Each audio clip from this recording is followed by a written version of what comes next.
ઘણાય મેં એવા જોયા. પેલા નાસિક પછી એવા વળી જાય ને. આજે આ છોકરીએ ન કીધું, એ કે હવે લઈ જાવ ને તો મારો વર બહાર ઊભો રહ્યો, તાર મને નહીં કહેવાનું, નહીં તને નહીં લઈ જાઓ. હવે તો એ કે લા આંટી આપણે કઈ હવેલીએ જવું છે, ચાલ હું આવું છું. મારી પહેલાં એ તૈયાર થઈ જાય. એટલે એટેચમેન્ટ તમને રે ને રે છે.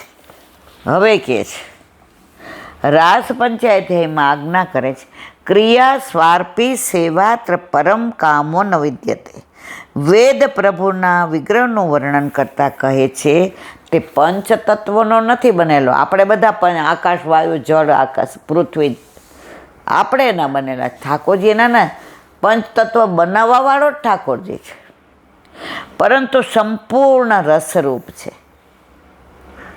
આનંદ માત કરપાત એટલે તમે ઓલી પૂતળી હોય ને મિશ્રીની, આટલી મોટી તમારા જેટલી બનાવી હોય, ગમે ત્યાંથી ચાખો મીઠી જ લાગે. એમ પ્રભુ એવા રસો હોય છે. પરમાત્માનું શરીર પૃથ્વી, તેજ, જળ, આકાશ, વાયુનું બનેલ નથી. શ્રી ગુસાઈજી પ્રભુ ચરણ સર્વોત્તમ સ્તોત્રમાં આજ્ઞા કરે છે, જે પ્રાકૃત ધર્મના આશ્રયથી રહિત અને સમગ્ર અલૌકિક ધર્મરૂપ છે, એ પ્રમાણે વેદમાં પ્રતિપાદન કરેલ છે. આ બધું વેદના ઓલા પ્રમાણે જ છે. કોઈ અત્યારે જેમ કેટલાય ધર્મ ફૂટી નીકળ્યા છે બિલાડીના ટોપની જેમ.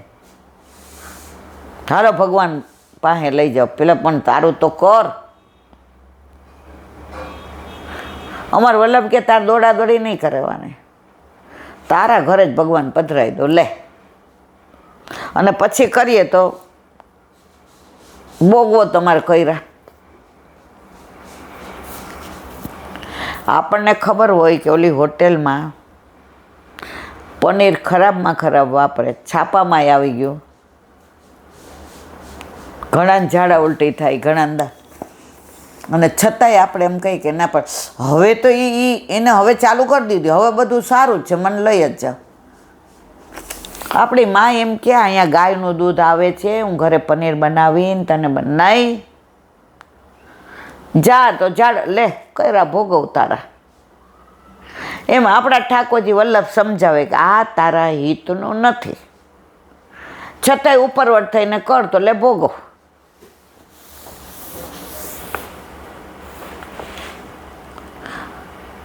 એ પ્રમાણે વેદમાં પ્રતિપાદન કરેલ છે. સાકાર અને શુદ્ધ સ્વરૂપ છે તેની સ્તુતિ. સાકાર બ્રહ્મવાદૈક સ્થાપકો વેદ પારગ. વલ્લભનું નામ સર્વોત્તમ સ્તોત્રનું. આપણો માર્ગ કંઈ એમને નથી આપ્યો, વેદ પ્રમાણે છે બધું. શ્રીમદ ભાગવતમાં રૂપ પ્રગટ કર્યું છે તે પંચ મહાભૂતનું કદાપી નથી ને નથી જ. તે તો સચ્ચિદાનંદ સત ચિત્ત અને આનંદ. આપણા એમાંથી ને આવ્યા છીએ તો આપણામાંય સચ્ચિત આનંદ છે, પણ આનંદ ખોવાઈ ગયો છે. જ્યાં ખોવાનો છે ત્યાં ગોતતા નથી ખોવાનો ત્યાં. અહીંયા સોય મારાથી ને માળાજી કરતી હોઉં, અહીંયા ખોવાઈ જાય.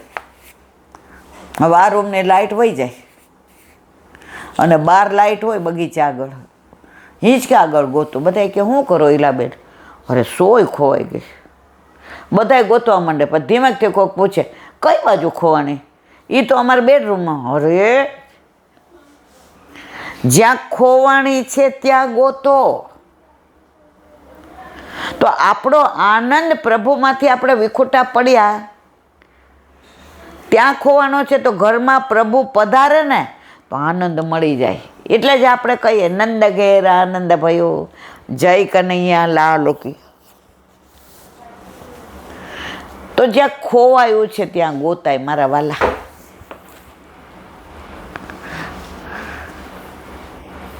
તે તો સચ્ચિદાનંદ સ્વરૂપ છે. નતુમ ભૂતસ્ય કોપી. ભગવાનને ઉપનિષદમાં બ્રહ્મચારી કહ્યા છે, માટે તેમનું એક નામ અચ્યુત શબ્દ છે. બહુ પ્રચલિત કથા છે.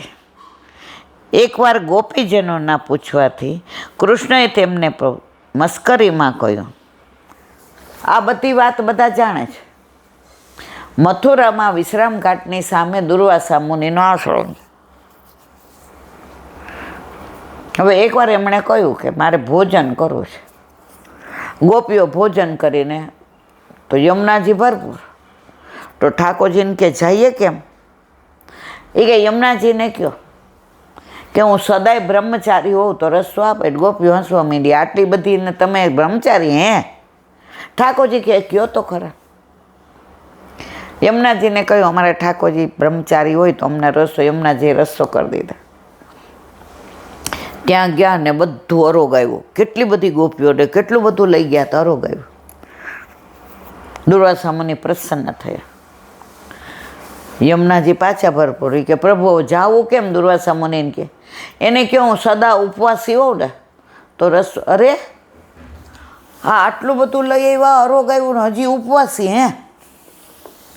એ કે કયો? જેવું કીધું ઉપવાસી જ, તરત જ રસ્તો કરી દીધો. હવે આ બેનું જે તાત્પર્ય છે એ સાંભળવા જેવું છે.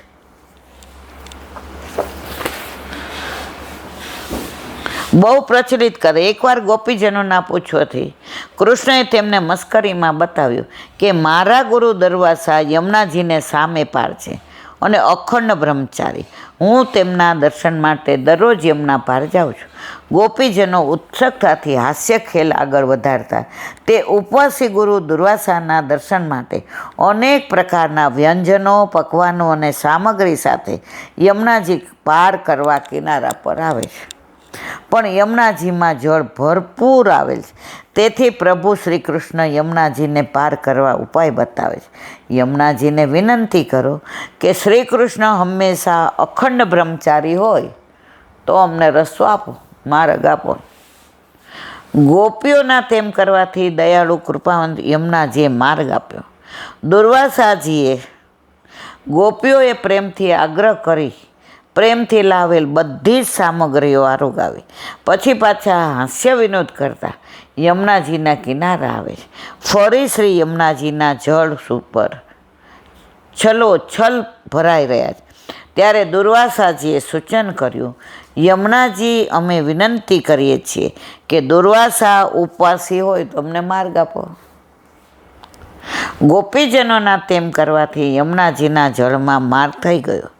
દુર્વાસાજીએ સ્વાદિષ્ટ સામગ્રીને પોતાની રસેન્દ્રિયથી આનંદ નથી લીધો. પોતાને ત્યાગી, ઉપવાસી સાબિત કરી ગોપી કૃષ્ણની આ નિર્દોષ અલૌકિક હાસ્ય વિનોદની લીલામાં તેમને વિક્ષેપ બાધા નહોતી. તેઓ ઇન્દ્રિયાધ્યાસમાં નહોતા, પરંતુ સ્વયંના આત્મામાં જ સ્થિર હતા. તેથી ઉપવાસ. અંદર કોણ બિરાજે? ઠાકોરજી આરોગ્ય છે. અને ઠાકોરજીએ રાસલીલામાં આત્મા ને પરમાત્માનું રમણ છે, એટલે સદા બ્રહ્મચારી કયા છે. બોલો વલ્લભાધીશ કી.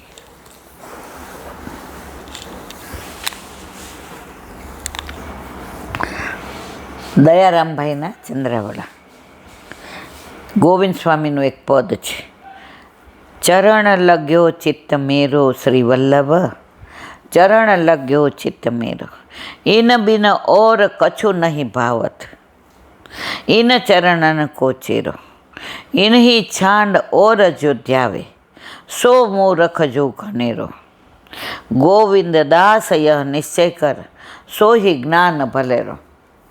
હું તારો ચેલો, તારો શિષ્ય બનવા આટલું જ્ઞાન મારે બહુ છે.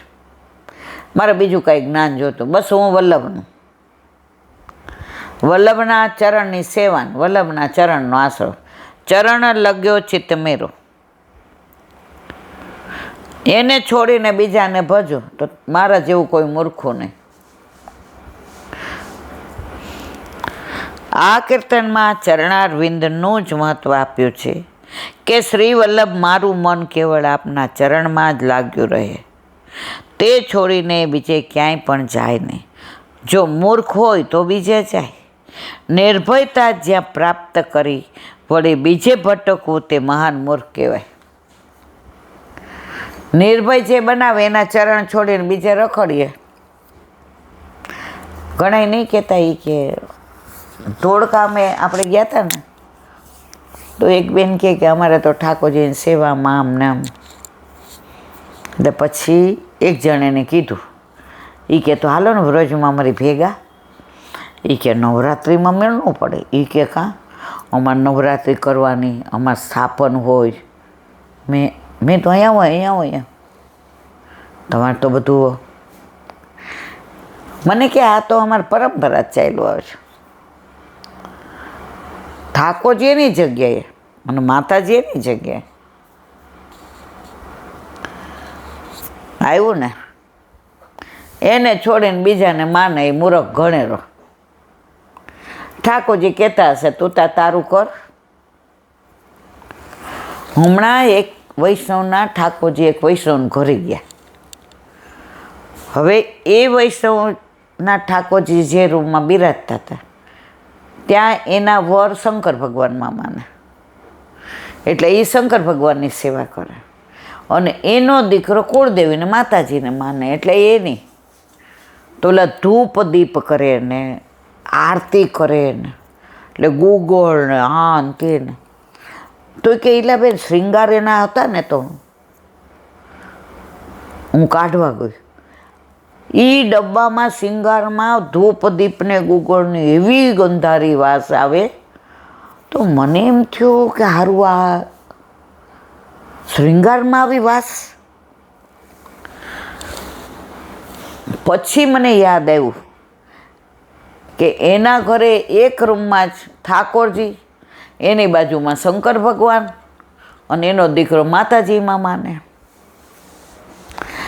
શૃંગારમાં આવી વાસ આવે, ઠાકોરજી ધરાવે તો ઠાકોરજીને કેટલો શ્રમ પડતો હશે મારવાલા.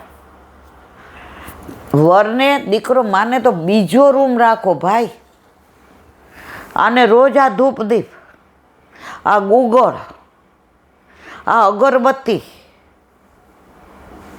ઓલી આરતી કરે એટલે અંદર કપૂર. એ કે પછી મને એમ થયું કે હવે મને કહેશે ને તો હું કહીશ કે મને અનુકૂળ નથી પધરાવાનું. પછી એમ થયું ઠાકોરજીમાં તો ના પડાય. શૃંગારમાં એની વાસ આવે, એ રૂમમાં ઠાકોરજીને કેટલી આવતી હશે.